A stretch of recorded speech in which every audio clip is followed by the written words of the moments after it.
Greetings, this is Paul, your Pacific Northwest trail guide. I want to help you pick your next trail to explore, so let's check this one out. Cedar Creek Falls is a modest waterfall near the Cold Creek Campground in the Yacolt Burned State Forest of Washington State. While the falls may only be less than a quarter mile from the trailhead, this guide will take you beyond it, to a little spot farther down the creek where you can get up close and personal with another modest waterfall. You'll travel a total of 1 3/4 of a mile on this in and out hike, ascending less than 200 feet. This hike is only up at around 1,000 feet elevation, so it is accessible most of the year. You'll want to bring your Washington State Discover Pass to park at the Cold Creek Campground where this hike starts. Also keep in mind that some of this hike travels on the Bells Mountain Trail, which is shared use with bikes. You might want to bring your bike and try it out yourself, or some of the other great bike trails from the Yacolt Burn Trailhead nearby. There are a few ways to get into the Cold Creek Campground, but if you're coming from the Vancouver direction, taking Washington State Highway 500 to Road L 1400 should be the fastest and involve less time on gravel roads than other options. If you don't mind a little more time on gravel roads though, there is something to be said for taking Road L 1000 instead, which is more scenic and has nice views of Mount Hood on a clear day. Whichever way you come in, L 1400 and L 1000 meet at an intersection, and you follow Road L 1000 until you see this sign for Cold Creek Campground and turn left to reach it. Check out the video location or description to get a link you can map to.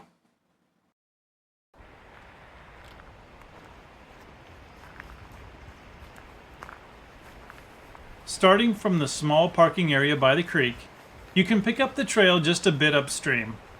You'll cross a little bridge and pass a picnic shelter before leaving the campground on the main trail.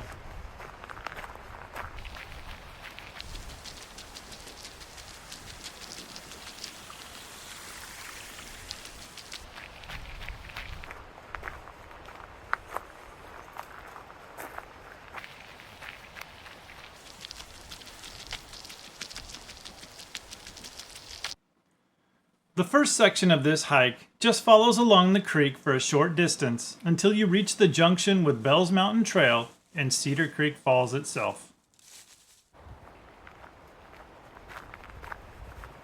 This section of the hike is ADA accessible, and if you only have a short time to walk, it makes a nice jaunt to just go up and visit the main falls.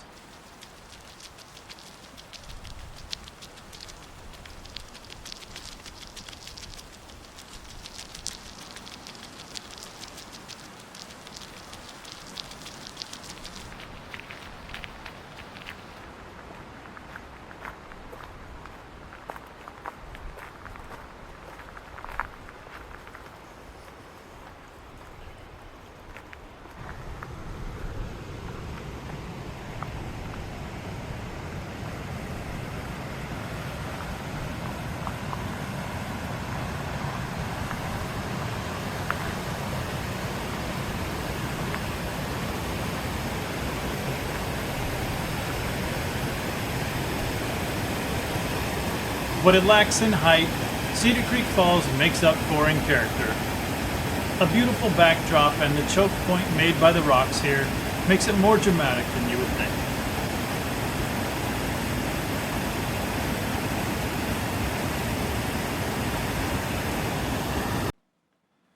If you're continuing on for the next part of the hike, cross the bridge over the creek near the falls and continue on Bells Mountain Trail.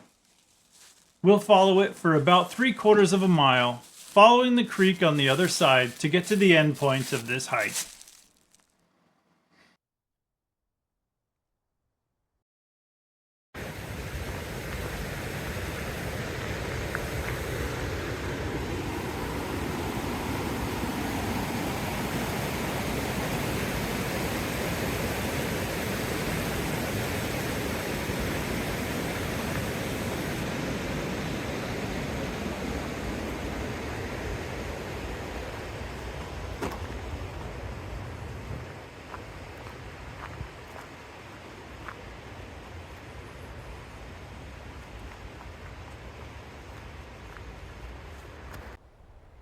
Shortly after the bridge, you'll reach the first of many wooden footbridges you'll cross along this trail. This one crosses a swampy area of runoff, and the pungent odor of skunk cabbage fills the air at the right time of year.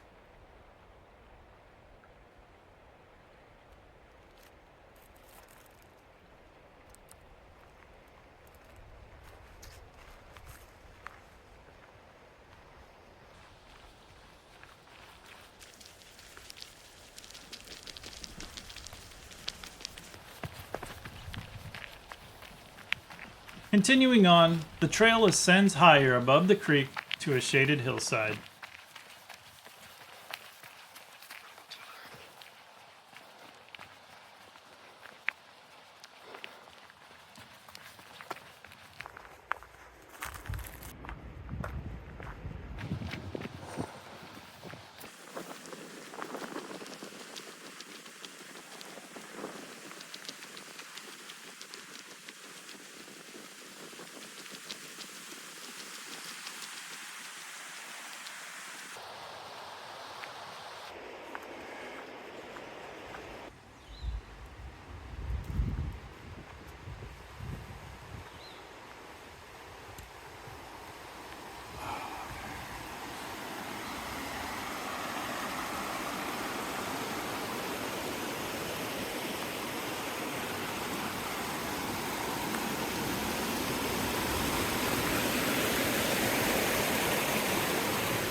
As the trail turns downhill a bit and returns closer to the creek, you'll approach this short spur down to the creek. You can take this trail directly down, or if it's too steep, you can go farther down the main trail and find other ways to the creek and double back.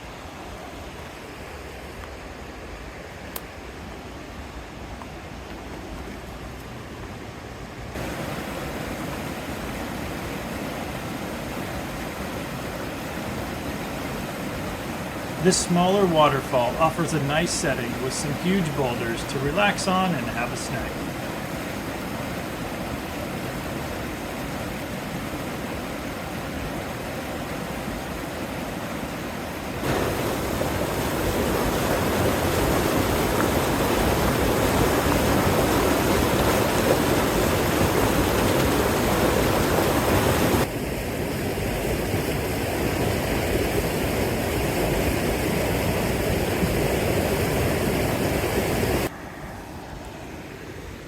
When you've had your fill of Cedar Creek Falls' little brother, it's time to get back up to the main trail and return the way we came in.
Now we'll cover some difficulty ratings for different aspects of this hike. Most of this trail is easygoing terrain, but just the bit at the end to get down to the creek is a little rough, so it gets 2 out of 5 for difficulty. This unexposed low elevation hike has little to worry about elements-wise, so only one cloud there. The length of this one is pretty short as day hikes go, so it just gets 2 boots. And while it really is not very much ascent on this one, the couple of small hills you contend with are a bit steep, so it rates 2 for climb as well. That's all for this edition of Pacific Northwest Trail Guide. I hope I have or will soon help you pick your next trail to explore. I scouted this trail in May of 2023, but trails are always evolving. If you pick this trail and encounter any changes people might like to know about, please help out your fellow explorers by sharing in the comments on this video. I've shown some of the beautiful sights of this trail in what feeble capacity video can render. A picture may be worth 1,000 words, but an experience with all of your senses cannot even be conveyed in pictures or video. So don't take my word for it. Get out there and see it for yourself.